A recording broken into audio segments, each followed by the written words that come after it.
These are some questions that I've been wrestling with for the last couple days, and it is these. All of us, regardless of position, regardless of title, regardless of role, have all been charged with and hired for doing X, Y, and Z, whatever that is. With that being the case, my question for you is, are you doing that work at a high level? Are you striving for excellence with whatever you have been placed upon and have responsibility for executing? Are you doing the utmost best work for those that are in your care? And is it absent of agenda? That's the question we need to be asking. Fannie Lou Hamer said it the best. She said this: we are all in the same bag together. So if we are in the same bag together, my question for you is, are you taking up space in my bag? Are you in this bag with me doing this work? If you're not, I need for you to get out, because what happens in this bag is not only going to benefit communities, kids, adults, education. What we're charged with doing is doing great work. And I need for you to be in that bag with me. Let's go be great. Hear me out. I have a few wonderings. And it is this: I wonder why prescriptive discipline policies such as zero tolerance, 3-strike rules, why they were originally created to be a way to be more consistent and fair in regards to discipline. Like, this is the reason why prescriptive discipline policies were created. Like, that was the intent, to be more consistent and be more fair. But here's my wondering. I wonder that with what we know through the research and the growing body of data that we have collected, that these policies indicate that they are disproportionately impacting kids of color, students with disabilities, and other marginalized groups. So if we know this to be true, which we do, then why does it continue? All right, team. I wanted to share a really quick message with you, so bear with me. Again, this video is going to be really short, but it's very important that you get everything that I'm about to say. Here's the deal. All of you, each of you watching this video, you must understand that you are a leader, right? So what does that mean? As a leader, it is all of our jobs and our task to paint a picture of the future. And the reason why it's important for us as leaders to paint a picture of the future is because it is our task to inspire those that are with us, right? If we aren't inspiring individuals who are with us, then what are we leading for? Why would we be having people follow if we aren't being inspirational for what we're doing, right? And here's another piece. As a leader who communicates and inspires people to do their best and great work, we also must tell them what they will become, right? So let's recap. For all of us, we are leaders, and it is our task to inspire people, to let them know what they will become in the future. But it gets better. If we can do those pieces, understand this.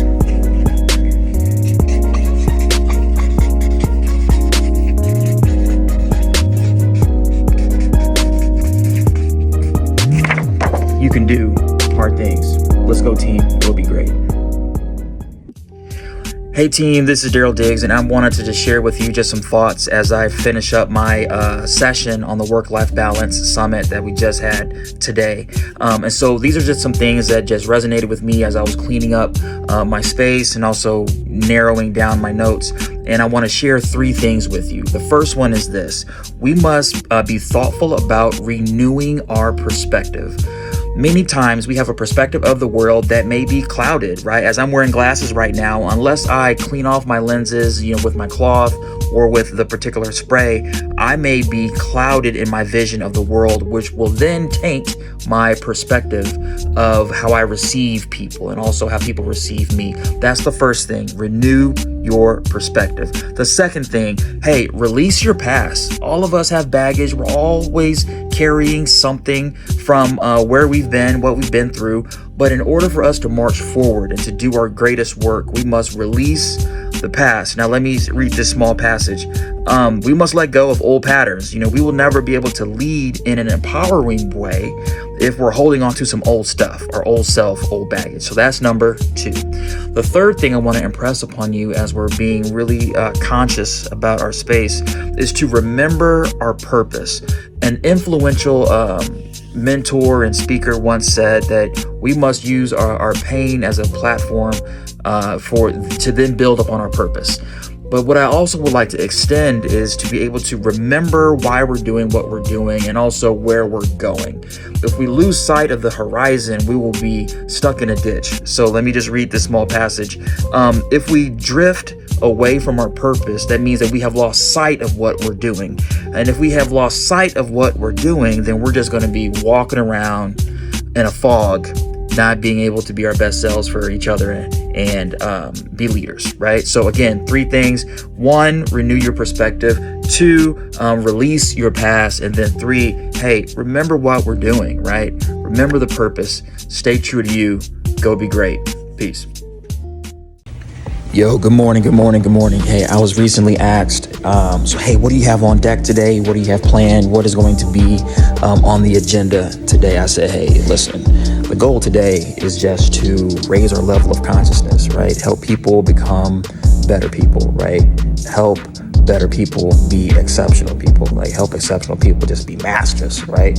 Like that's the goal. The goal is just to understand, number 1, who we are, how we impact other people, and then how we can just like collectively work to be our best selves. So that's the name of the game. Let's go be great. Have a good one. Let's go. Whenever I'm in the professional development space, the professional learning environment, I tend to use quotes to illustrate particular ideas and also ideologies to help us understand the gravity of the work that we're charged with doing. And in this particular quote that I want to share with you, I use it often, and it's from Frederick Douglass, 1857. And he said this: "If there is no struggle, there is no progress.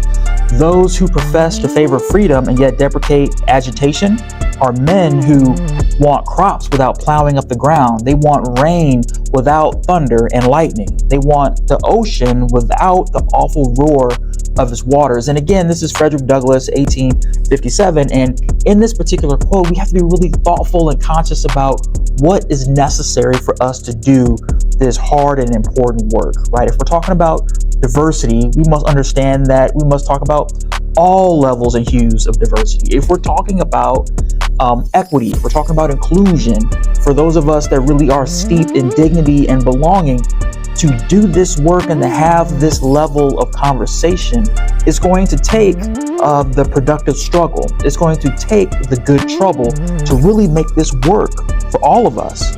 For everyone in the space to be able to see the greatest outcome is going to take us favoring freedom and holding on to the agitation for us to get from here to there. So I leave you with this. If you're really about this work, wherever you may be, the hard work comes in by rolling up our sleeves and leaning in further into one another to be able to see our greatest outcome and go from good to great. You great and wonderful conversation with the good folks at Oakville Senior High School. What I would like to impress upon everyone in the space doing great work with kids is, look, just let them know that it's okay to be yourself. It's okay to be authentic. You are important. You matter. And although we have a wide range of difference that is swirling around us, we can still do great things and lean into each other's humanity. Let's go be great. Yo, rolling into one of our partner school district high schools, and we're going to have an incredible conversation with a group of students that just want to, figure it out. They're working on some things and some topics, in their schooling life that have intersected some of their outcomes. And so we're just going to talk about how to navigate through that. So let's make it happen.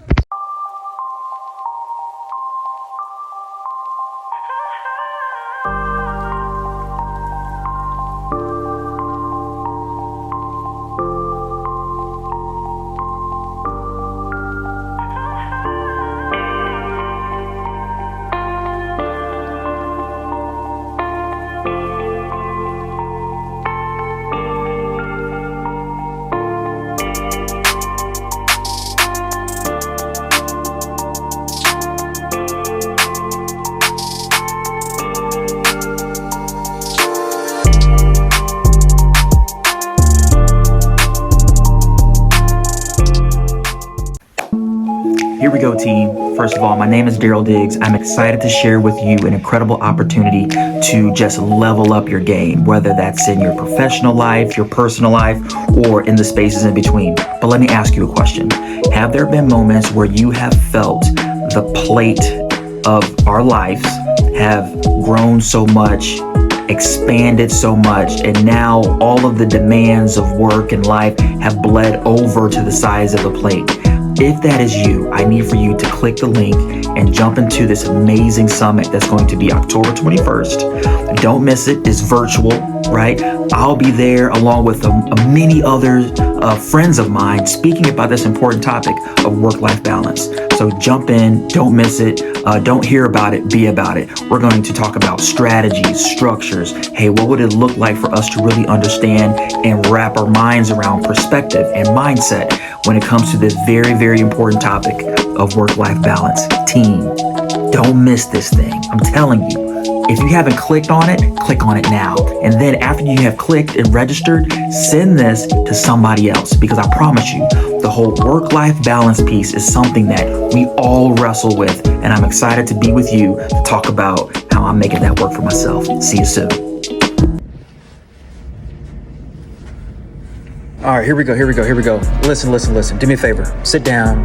We're done with icebreakers. We have gotten to know each other enough. We have to be more serious. Here's my question. How many of you have said or heard the phrase, doing what is best for kids? Okay, let me say it again. How many of you in your space have said, look, we are going to do what is best for kids? Well, let me tell you something. That phrase comes with conditions. Let me say it again. That phrase comes with conditions and terms as if it's a credit card. Let me go deeper. Many of you have credit cards with terms and conditions that are predicated on your credit score, a particular interest rate, and also a span of time. Here's the thing. The phrase doing what's best for kids comes with terms and conditions with, hey, don't come in here with difference. Don't come in here with a disability, a socioeconomic level. Don't come in here without a phenomenal, robust, flourishing household. Don't come in here from a particular race, culture, gender, ethnicity. Don't come in here with any particular difference, because those are my terms and conditions. So real quick, my name is Daryl Diggs. I am part of the equity department throughout Special School District. We probably met earlier in the spring. I'm back and I'm really excited. This year we get to dive deeper into some bias, talk about those pieces, but also, hey, let's also transition into some action, right? We could talk about a lot of things, but if nothing really happens or changes, then what did we really do? So here, let's get started.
all of us collectively are in the business of strategic planning, right? Just trying to figure out where we need to go, how to get there. Well, data helps us inform those decisions. And so I personally believe, and I don't know if there's anyone here with me in this room, but I believe that data is an incredibly powerful tool to substantiate the movements that we need to make. Having said that, when we're able to deeply analyze the data and address specific questions, that's how we're able to get as far as we can. So here we go. Let's keep moving. As of right now, there's over 115,000 young people that are receiving special services across our state. That's a lot of kids. But if we break it down a little bit further, there's a substantial number of those young people who are male, who are identified as male, okay? And then if we break that down even further, let's figure out the categories in which our young people are receiving service. The top three are these: autism, emotionally disturbance, and intellectual disability. Now, with that being the information, let's go a little bit further.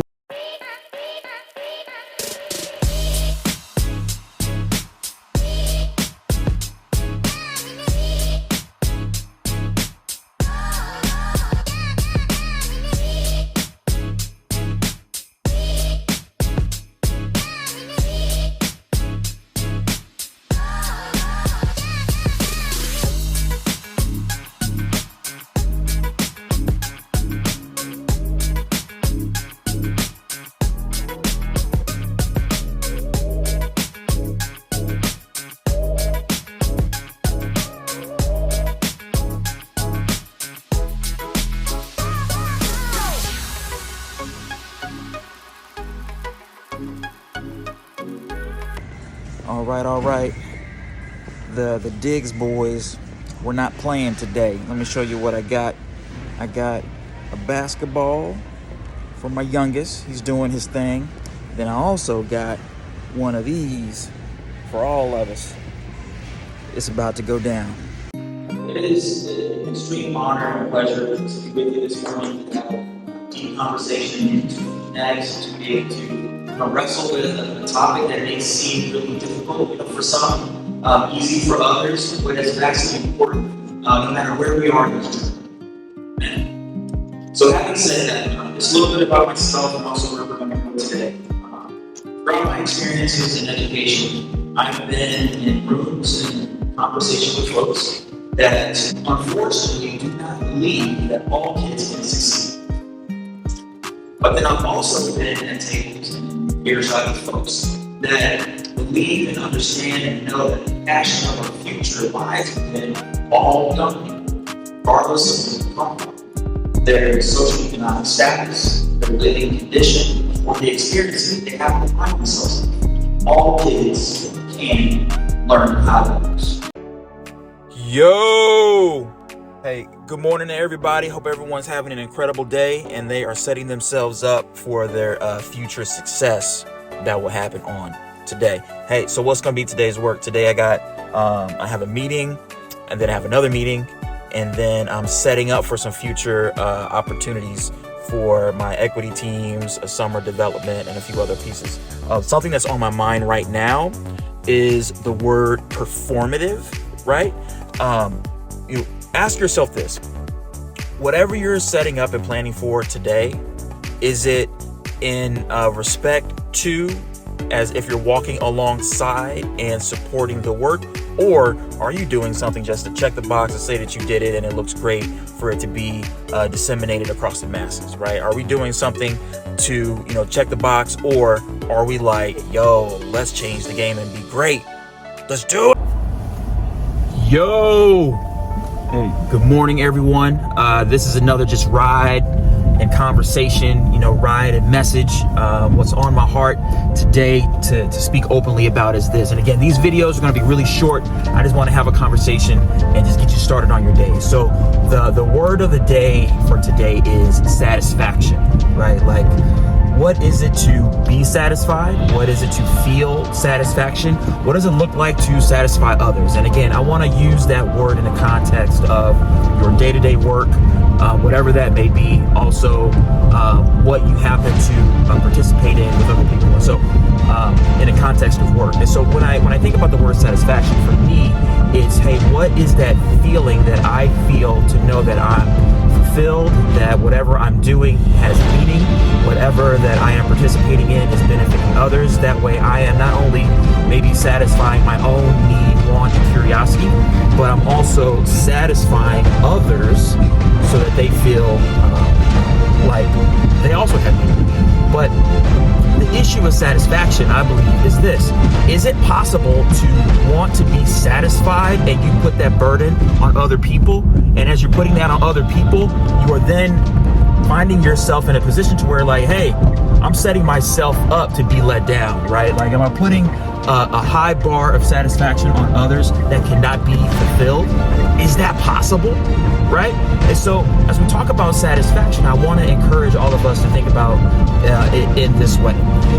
If I am doing whatever I can to make meaning for others, so make meaning in the service of others, that in itself should provide satisfaction for you, that intrinsic motivation and drive. Again, satisfaction is actually the goal, right? You know, we go to restaurants, and you know, we also get, you know, those surveys, and they will be satisfied, you meet your need, get me, you know, serve you well. Well, if you felt like you weren't served well, right, then you weren't satisfied. But if you got everything you needed, whether it was on time, it was hot, the service was great, you know, warm, welcoming, all of those things, then you would probably say, hey, I was satisfied. Like, they did an incredible job, right? Now, let me give you this story. Went out of town with my wife to a funeral, and we checked into the hotel. Again, it was really late, early in the morning, and as we were, you know, checking in, like, things just didn't feel right. Like, the service at the desk seemed to be like haphazard, felt like they were under some type of stress. But long story short, we were given our keys to the hotel, to the room. We get to the room, and as we're in the room, I open the door, allow my wife to go in. My wife sees that there is someone, like this is already somebody's room, right? And so it's late. I mean, it's late, but it's still really, really early. So I look in there. I'm like, yeah, she's right. You know, there's shoes, blankets, towels, bags. You know, there's all kinds of stuff in this room. And so, like, we go back downstairs trying to, you know, talk about, like, hey, this is what happened. And immediately it became more about the other person who's in that room versus, like, hey, our satisfaction, right? Like, hey, yeah, I know that, you know, we put you in a place that's really somebody else's room, and so I'm gonna have you wait, right, while we figure this out. But like, in that moment, yeah, we weren't satisfied, right? We weren't in a place where we're like, you know, we were taken care of. Now, fast forward, I had a couple conversations, a few back and forth emails about the situation, and the organization did not want to satisfy my request for a full refund because of their mishap. Again, keep in mind, you're giving me a key to somebody else's room, and it's after midnight, in which I'm entering somebody else's room, and you just want to say you're sorry. And again, in order to achieve satisfaction, there's a level of care that we need to be able to feel, and also an attuneness to someone else's lived experience, or someone else's, you know, journey, you know, whatever they may be going through at that time. Again, the art of relationships, in my opinion, is conversation and listening. And so if we're able to fully listen and be present for one another, then we can definitely secure and achieve satisfaction. All right, let's go satisfy others, people. As we satisfy and serve others, we ourselves will be satisfied. Let's go. All right, that is the first of 2 deliveries. We're just meeting the people, wanting to say thank you for an amazing school year, being with our kids, working with one another, improving the work environment. So just, you know, keep doing what you're doing. So now we're headed to the second spot. The second spot's really special, and I'll tell you why later. Yo, today is a surreal moment. I am on the campus of high school that I attended the first 2 years, freshman, sophomore year. And to be able to come back and share a conversation with people is massive. So I'm really excited. Let's go. Let's do this thing. Go Pirates. Yo. Hey, another day, another conversation. Today, we're talking about gender, human sexuality. We're talking about bullying, trauma. Great day today. Good conversations. And then we're going to transition into talk about allyship. Ooh. Have a good day. Drink coffee. Yo, man, I tell you what, today was a good day. In this last PD session, we dove deep into practices, protocols, management structures that we use to communicate, guide, maybe give consequence, provide structure, for kids. And then we ask the question like, hey, does this really help kids feel connected to school? What can we do to improve it? And so there were some great pieces that were offered on like, hey, you know what? There's some things that we do here that create the haves and have-nots. What would that look like to improve these pieces? That way we're able to build stronger and deeper relationships with kids. So it's good stuff. Good day. Give me that. Give me that fire. Give me that. Gosh, it's the end of the day. We made it. I'm a little tired. Daylight savings time has kicked my tail. But hey, great day. Good day. Great day. Let's go. Let's go.